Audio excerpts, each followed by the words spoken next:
Hello, everybody, and welcome to episode 3B of the Fans Talk Pro Wrestling Podcast. My name is Angelo. I am your host for this episode. And today, just like what Freddie recorded for episode 3A, I'm going to be talking a little bit about why I myself am a pro wrestling fan, mainly in WWE, and how I kind of branched out and became a fan of multiple different promotions.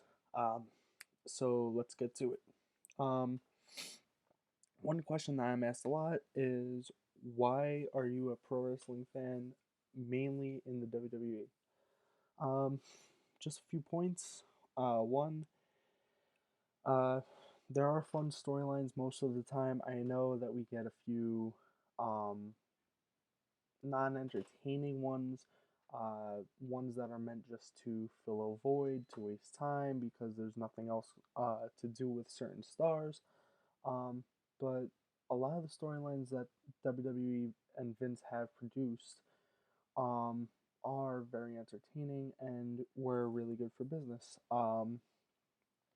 Just to name a couple, one being the Shield being broken up, one being, CM Punk's whole run, the Summer Punk and everything, um, which I believe was mainly just him, but I'm not entirely sure. That was still a very fun time. Um, and, another thing being, a few of John Cena's storylines and even a storyline involving the Fiend. Um, so those are just a couple of storylines that I find interesting. Another thing is that it's pure entertainment for me, something to escape from the real world, I guess. Um, I've gone to a few events myself along with Freddie, um, and just being there live is totally different than seeing it on TV. Being a part of the crowd and being there is truly a wonderful experience.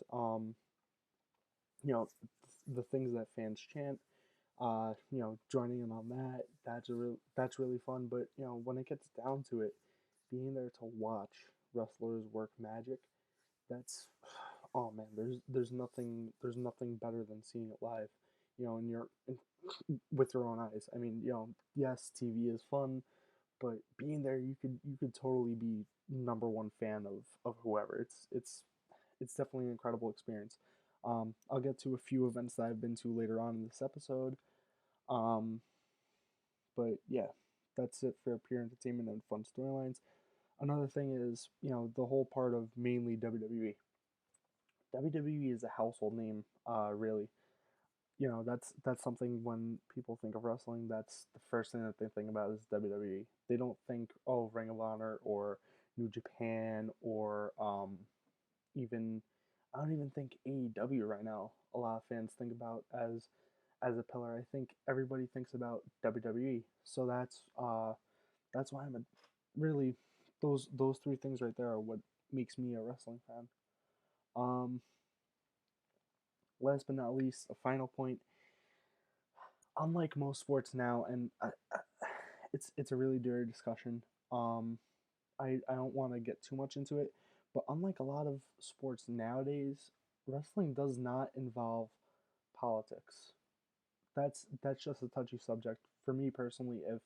If you don't agree with something that a politician says, mainly the person in charge of the nation, just keep it to yourself. Because honestly, a lot of wrestlers are going out and they're saying, oh well, um, the president this, the president that.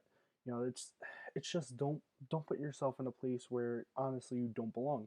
Your job is to entertain fans, not to be in politics. I mean, unless you're someone like Kane or Rhino, or I think even Matt Morgan now, um, that's no place for you. Just stay out of it, because then you're not only, I guess, ruining your reputation, you're ruining the reputation for a company that you work for. And there's it's just a dirty game. Just I personally don't feel like that anybody in the world of wrestling should be talking politics. Just your personal beliefs. I don't care what you believe in. You don't care what I believe in. Just keep it out of the entertainment business. Just just for the sake of everything. Um, I feel like that's something that, like I said, is a very touchy subject. I'm not going to say much more about it. Just, know where you stand, and just whether you agree with something or someone or not, um, yeah, just don't be involved, because then, there there's going to be something to come of it. Some negativity towards you, towards the company, whatever. So that's just my personal stand on it. Um, Moving on to number two, another question that I get into is, how do you get how did you get introduced to the wrestling world? One simple answer is my older brother Anthony. I believe I was 3, maybe 4, when he introduced the world of wrestling to me.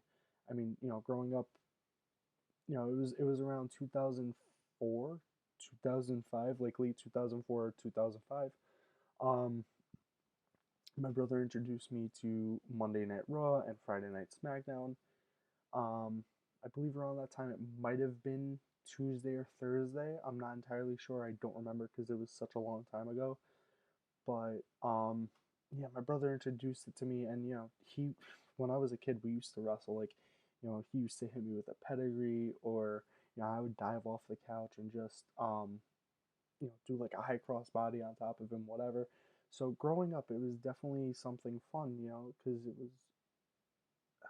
it just wasn't, to me it was real, but as time went on, I learned that it wasn't, but it's still something that to me is like magic almost. You don't know how they do the things in the ring until you're older and you finally see it with your own eyes, and you're like, that's how they do the punches in the corner, or the kicks in the corner, whatever. You It's just when you're young, you see it and you're like, wow, that's awesome. It's just a different world. And growing up, watching wrestling with my brother, we would always talk about it, and he would be like, oh, this guy is on. For example, it would be, oh, Randy Orton's wrestling tonight. I'd be like, yay, and then I'd be like, wait, who's Randy Orton? And then he'd be like, watch the match and you'll find out. And then it would just be like watching the match with him, and he'd be like, all right, so you see, this is the good guy, this is the bad guy, and they're fighting to be in the main title spot. And I'm like, oh, what's that? And then as I would watch more with him, I would finally understand, okay, so this is how it works. You have a face and a heel, and then you have the main story that they're in. Okay. um one of my earliest memories would be watching Monday Night Raw with him and seeing, uh, again, I don't really like to throw his name in there, but he was one of my earliest memories. Chris Benoit, and even seeing Eddie Guerrero and Triple H and Shawn Michaels, and of course my all-time favorite John Cena, and seeing the Undertaker. Oh my God! As a kid, the Undertaker scared me. My brother would make him seem like he he was the scariest person alive, when in reality he was just a man in a trench coat and a hat. That's all he was. But the thing, when he would roll his eyes back and his music hit, and he would come behind the person that he was in the feud with, and the fear in their eyes, it really made you believe in something. It was just an incredible time. I mean, and then as time went on, my brother would take me to wrestling events, and we would watch together, and he'd be like, "Oh, so who are you going for now?" And I'll be like, "Oh, I'm going for this guy," and he'd be like, "Oh, he's not gonna win," and then it would just be for laughs and stuff. It was just a fun time. Um, and as time went on, we would just watch it on TV again and stuff like that, and I'd be like, oh, did you see that this is a new guy? And he'd be like, oh yeah, I saw, what do you think of him? And it would just be a discussion, and I'd be like, wow, that's a really good point that you have on this character. And then that's when I finally started realizing, as time went on, also, was that characters are either created by WWE Creative, or they propose an idea, and if creative likes it, then they let them have their own creative freedom. And I'd be like, wow, that's awesome. Um, so yeah, that's my brother's the main reason why I'm such a huge fan today, and you know, I feel like that's something that will never leave me. Um, Another question is, what are memories if you have any? And like I mentioned before, the earliest memory that I have is Randy Orton. Uh, actually, that I don't. No, I didn't mention it yet. But Randy Orton actually RKOing Hulk Hogan on Raw. Um, on top of the car, and I'd be like, oh, why do you RKO Hulk? And my brother was like, oh, because he's the bad guy in the story, and I was like, oh wow, okay. Um, yeah, so it was definitely something that I finally learned.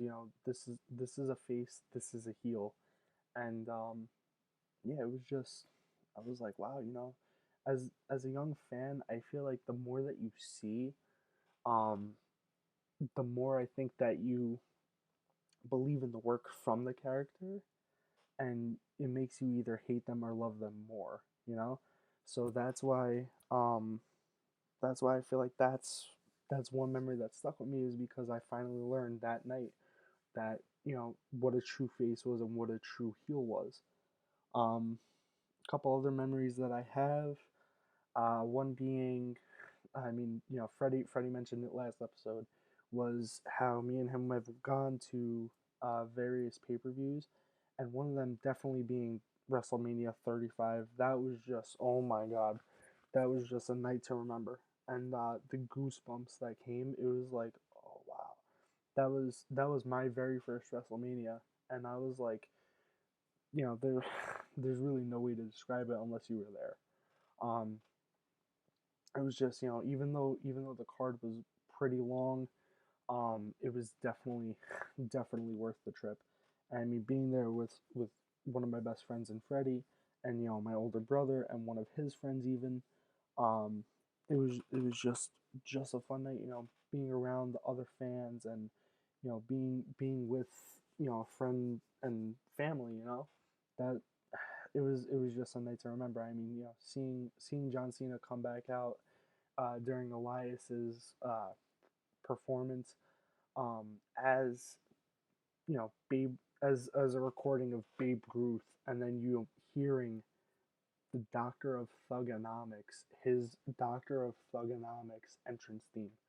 You hear that, and the whole crowd in unison was just like, "Oh my god!"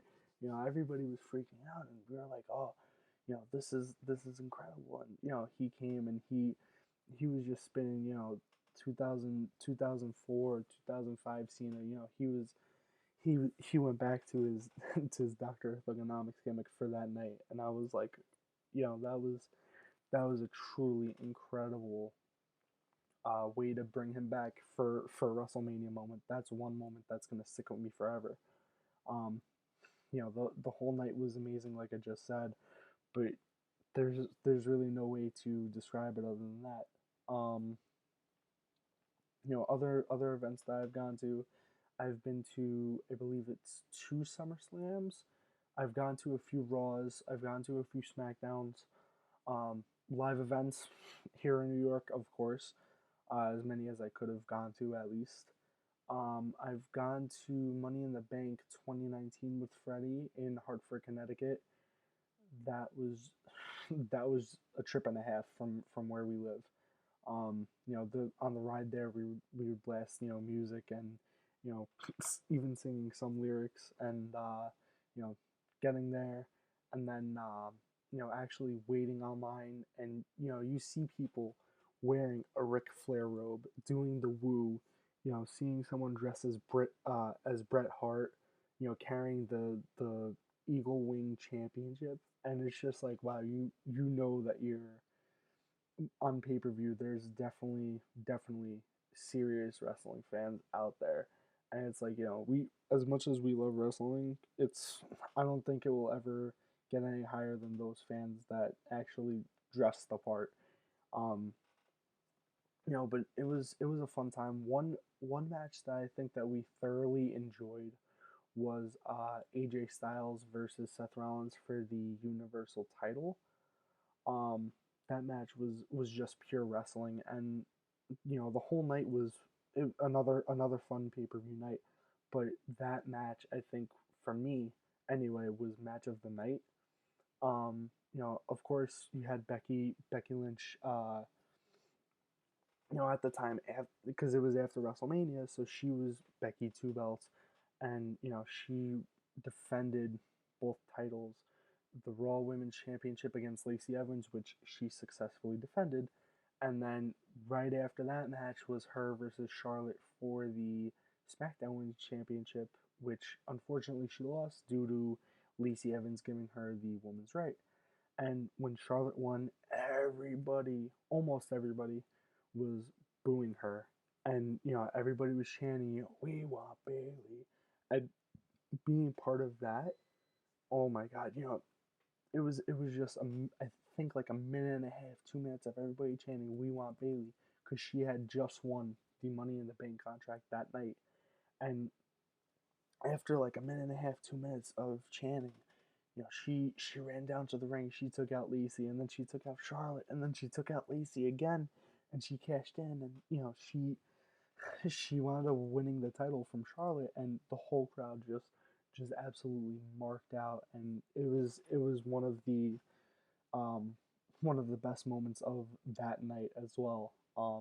It was it literally left me in goosebumps. Um, So yeah, those two pay-per-views I think will always hold a special place for me. Um, but yeah, that oh man, those two pay-per-views they were incredible. Um, of course when all this stuff hopefully ends soon, as we're dealing with this current virus, hopefully when events come, even if they're not to full capacity, if any of us ever get the chance to go, definitely it would definitely be something to enjoy, and just think about all the negative stuff that we've been through, and just to go to an event, it's like it definitely releases that stress and that negativity, and that's one reason why I'm a wrestling fan too, is because you know you, we all go through stuff in life, and I feel like this is one thing that definitely takes stress away from me, that takes all the negativity away from me.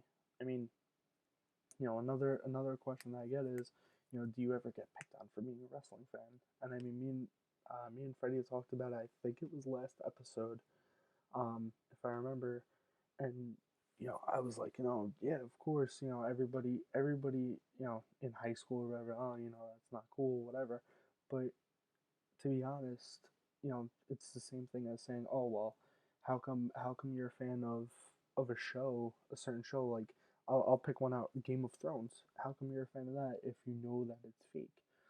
But you know, in reality, it is entertaining. So it's the same thing with the world of professional wrestling. It's the same thing as someone saying, "Oh well, how come you don't like football or basketball?" But in reality, you do, but you just don't show it as much because maybe you're not as passionate. Like me, I'm not a huge fan of basketball. Never was anyway. Football I'll watch. If I get to go to a game, I'm happy with that. I'm like, yeah, let's get it. But it's just something about wrestling that I feel like it defines me, and it pushes everything else out of the way. And I feel like it's just a sport that um is unique and different, and there's of course there's hardcore fans everywhere, but at least with wrestling, you can agree on the same thing most of the time, rather than saying, "Oh well, I'll take football for example. Oh well, who's the best wide receiver?" And then someone's gonna say something like OBJ, and then someone's gonna say something like, Juju Smith, and then it's gonna, it just implodes.